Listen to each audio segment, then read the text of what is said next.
খুব সুন্দর একটি কথা রয়েছে, a bad workman always blames his tools. অথবা কথাটি এরকমও হতে পারে, a bad workman always quarrels with his tools.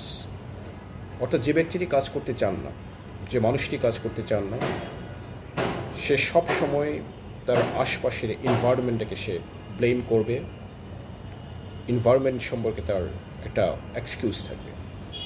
কখনো সে এনভায়রনমেন্টের দোহাই দেবে, কখনো বলবে যে তার শরীর খারাপ, কখনো বলবে তার ইনস্ট্রুমেন্ট খারাপ, কখনো বলবে তার কম্পিউটারটি খারাপ, ঠিকঠাকভাবে কাজ করছে না, বা কখনো বলবে তার ঠিক যেগুলো পাওয়ার কথা ছিল সেগুলো সে পায় নাই, এই জন্য সে কাজটি আসলে প্রপারলি করতে পারে নাই।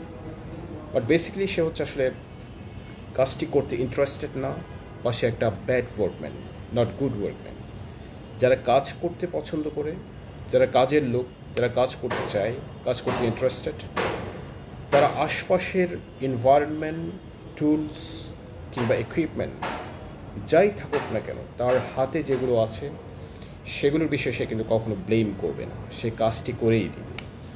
বাট যে কাজটি করতে চান না, ফাঁকিবাজ, সবসময় একটু অ্যাভয়েড করতে চায়, সে যত ফেভারেবল এনভায়রনমেন্টে থাকুক না কেন, সে কিন্তু নানা এক্সকিউজ দাঁড় করাবেই।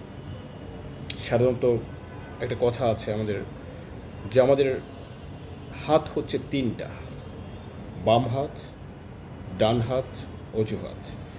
অর্থাৎ যে মানুষটি কাজ করতে ইন্টারেস্টেড না, যে কাজ করতে চান না, সে একটা এক্সকিউজ তথা অজুহাত সে দাঁড় করাবেই।